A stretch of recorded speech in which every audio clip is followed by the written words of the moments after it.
የአሹራ ቀን ጾም ያለፈውን የአንድ ዓመት ኃጢአት ያስምራል ያስተሰርያል ብለዋል። ለምን እንደሚጾሙት ጠየቋቸው። አላህ ሙሳንና ተከታዮቹን ከፊርዓውን ነፃ ያወጣበት ቀን ነው። ፊርዓውንና ተከታዮቹን እንደዚሁ ያሰመጠበት ቀን ነው። የምንጾምበት ምክንያት ምንድን ነው?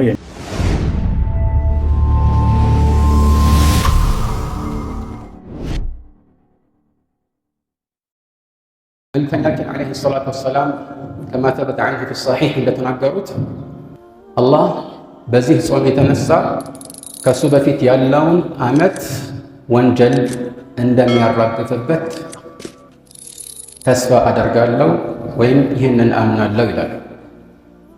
ስለዚህ ወንጀልን የሚያራግፍ የመልካም ስራ እድል ነው። ይህንን እድል ለመጠቀም ሁላችንም ቆርጠን መነሳት ይኖርብናል። ምክንያቱም እንዲህ አይነት እድሎች ሁሌ የሚደጋግሙ አይደሉም። እድሎች ልክ እንደ ህይወት አንዳንድ ጊዜ አንድ ጊዜ ብቻ የሚመጡ ሊሆኑ ይችላሉ። መልእክተኛችን ዓለይሂ ሰላቱ ወሰላም ወደ መዲና በመጡበት ወቅት ስለዚህ ጾም ሁኔታ የተጠየቋቸው ጥያቄዎች ነበሩ። አንደኛው ሐዲስ ላይ አይሁዳውያን ይህንን ቀን ሲጾሙት ሲያዩ እንዲሁም የሚያልቁት ሆነው ሲያገኙ ለምን እንደሚጾሙት ጠየቋቸው። አላህ ሙሳንና ተከታዮቹን ከፊርዓውን ነፃ ያወጣበት ቀን ነው። ፊርዓውንና ተከታዮቹን እንደዚሁ ያሰመጠበት ቀን ነው እና ሙሳ አላህን ለማመስገን ጾሞታል፣ እኛም በዚህ ምክንያት እንጾመዋለን አሉ። መልእክተኛችን ዓለይሂ ሰላቱ ወሰላም ነሕኑ አውላ ቢሙሳ ሚንኩም አሉ። እኛ ከቅርበት አንጻር ለሙሳ ይበልጥ የተገባንን ከእናንተ የተሻለናን አሉ። ልብ በሉ፣ እነሱ ዋነኛ የሚከተሉት ነቢይ አድርገው የሚያስቡት ሙሳን ነው። ግን የእውነት አልተከተሉትም። ምክንያቱም ሁሉም ነቢያት የሰበኩት ይህንን ኢስላም ነው፣ አላህ በብቸኝነት እንዲመለክ ነው። ነቢያት ወንድማማቾች ናቸው። አንዱ የደነገገውን ሌላኛው አያፋርስም። ምናልባት በዝርዝር ህግጋት ዙሪያ አንዳንድ ልዩነቶች ሊኖሩ ይችላሉ። ሊኩልን ጀዐልና ሚንኩም ሽርዐተን ወሚንሃጃ፣ ለእያንዳንዳችሁ ዝርዝር ህግና መንገድን አደረግንላችሁ ይላል።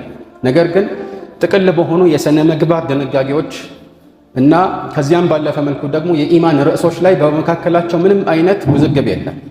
ስለዚህ ሙሳ ለእኛ ይበልጥ የቀረብን ነው። ለዚህ ነው አላህ ስብሓነሁ ወተዓላ ኢብራሂምን አስመልክቶ ፊ ሱረት አሊ ዕምራን ለኢብራሂም ይበልጥ የተገቡ የሆኑት ይበልጥ የቀረቡ ሊባሉ የሚገቡት እነዚያ ያመኑት ናቸው። እነማን ናቸው? ወይም የተከተሉት ናቸው ካለ በኋላ እነርሱን ደግሞ ማንነታቸውን ሲገልጽ ወሃذا النبي والذين آمنوا፣ ይህ ነቢይ ማለትም ነቢያችን ሙሐመድ ሰለላሁ ዐለይሂ ወአሊሂ ወሰለም እና ተከታዮቻቸው ናቸው ማለት ነው። ሰላሙ አለይኩም ወራህመቱላሂ ወበረካቱ። እንዴት ናችሁ? ደህና ናችሁ? አለሁ አልሐምዱሊላህ። ከፊት ለፊታችን ታላቅ የጾም ቀን እየመጣ ነው። ሁላችሁም ሙስሊም ወንድምና እህቶቼ ላስታውሳችሁ፣ እርሱም የአሹራ ቀን ጾም ነው። አሁን ያለንበት ወር የአረበኛ ወራት አቆጣጠር የመጀመሪያው ወር ሙሐረም የተባለው ወር ነው። 10ኛው ቀን አሹራ ተብሎ ይጠራል። ይህ ቀን እንድንጾመው ነቢያችን ሰለላሁ ዐለይሂ ወሰለም መክረውናል፣ አዘውናል። ነቢያችን ሰለላሁ ዐለይሂ ወሰለም ስለዚህ ቀን ጾም ሲናገሩ ሱያም የውም አሹራ ዩከፍሩ ሰነተ ልማዲያ ብለዋል። የአሹራ ቀን ጾም ያለፈውን የአንድ ዓመት ኃጢአት ያስምራል ያስተሰርያል ብለዋል። እና ሁላችሁም ይህን ቀን ጾሙት። በሌላ ሐዲስ ላይ ነቢያችን ሰለላሁ ዐለይሂ ወሰለም ለኢን በቂቱ ኢለል ዓም አልቃዲም ለአሱመና አታሲዕ ብለዋል። እስከ ቀጣዩ ዓመት ድረስ አላህ ሱብሓነሁ ወተዓላ በህይወት ካቆየኝ 9ኛውንም ቀን አብሬ እጾመዋለሁ ብለው ተናግረዋል። 9ኛው ቀን ሮብ ነው። 10ኛው ቀን ደግሞ መቼ ይሆናል? ሐሙስ ይሆናል ማለት ነው። ከቻላችሁ ሁለቱን ብትጾሟቸው መልካም ነው። ካልቻላችሁ ደግሞ 10ኛው ቀን ሐሙስን መጾም ትችላላችሁ ማለት ነው። የምንጾምበት ምክንያት ምንድን ነው የሚል ቀረ፣ እሱንም እንናገር። ነቢያችን ሰለላሁ ዐለይሂ ወሰለም የአሹራን ቀን የምንጾምበትን ምክንያት ሲናገሩ እነሁ የውሙን ነጀ ላሁ ፊህ ሙሳ ወቀውመሁ ምን ዙልም ፊርዓውን ብለው ተናገሩ። እርሱ ይህ የአሹራ ቀን ጾም አላህ ሙሳንና ህዝቦቹን ተከታዮቹን ከፈርዖን ግፍና በደል ነፃ ያወጣበት ቀን ነውና ሙሳ ጌታውን አላህ ሱብሓነሁ ወተዓላ ይህን ጸጋ ስለሰጠው ለማመስገን ጾሞታል።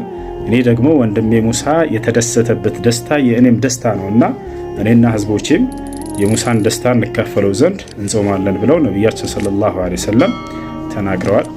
እና ስለዚህ እንጾመው ሁላችሁም ለሌሎች አስተላልፉ የማያስተላልፍ ቢስሚላህ ወሰላቱ ወሰላሙ ዐላ ረሱሊላህ። የአሹራ ጾምን በተመለከተ ትሆናለች እቺ አጠር ያለች የድምጽ ፋይል። ነብዩ ሰለላሁ ዐለይሂ ወሰለም መዲና ውስጥ ይሁዳዎች 10ኛዋን የሙሐረምን ቀን ወይንም የአሹራ ቀን በመባል የምትታወቀውን ሲጾሙ አዩአቸው። የአላህ መልእክተኛ ጠየቋቸው፣ ለምንድን ነው የምትጾሙት አሏቸው። የይሁዳዎቹ መልስ እንዲህ የሚል ነበር፣ አላሁ ሱብሓነሁ ወተዓላ በኒ እስራኤሎችና ሙሳን ከፊርዓውን ጭቆና ነፃ ያወጣበት ባህሩን ያሻገረበት ቀን ስለነበረ በዚህ ምክንያት ነው የምንጾመው አሉ። የአላህ መልእክተኛ ምን አሉ? ለሙሳ እኮ እኛ ይበልጥ የተገባንን አሉ። ራሳቸውም ያቺን ቀን ጾሙ፣ ሷሃባዎችም እንዲጾሙ አዘዙ። ከዛም ምን አሉ? አላሁ ሱብሓነሁ ወተዓላ ካደረሰኝ የሚቀጥለው ዓመት 9ኛዋን ቀንም ጭምር እጾማለሁ አሉ። ነብዩ ሰለላሁ ዐለይሂ ወሰለም የሚቀጥለው ዓመት ላይ 9ኛዋን ቀን ሳይደርሱ ሞቱ ማለት ነው። ስለዚህ በሸሪዓችን የነገው ዕለት 9ኛው ቀን ማለት ነው። ከሱ ቀጥሎ ያለው 10ኛው ቀን። እነዚህ ሁለት ቀኖች የአላህ ባሪያዎች ሆይ የቻለ ሰው ይጾማቸው። ነብዩ ሰለላሁ ዐለይሂ ወሰለም የአሹራን ጾም የጾመ ሰው ምን እንደሚያገኝ ተናገሩ። የአንድ ዓመት ያለፈ ወንጀሉ ይማርለታል አሉ። የአላህ ባሪያዎች ሆይ የአላህን ምህረት የሚያስገኙን ነገሮች በጠቅላላ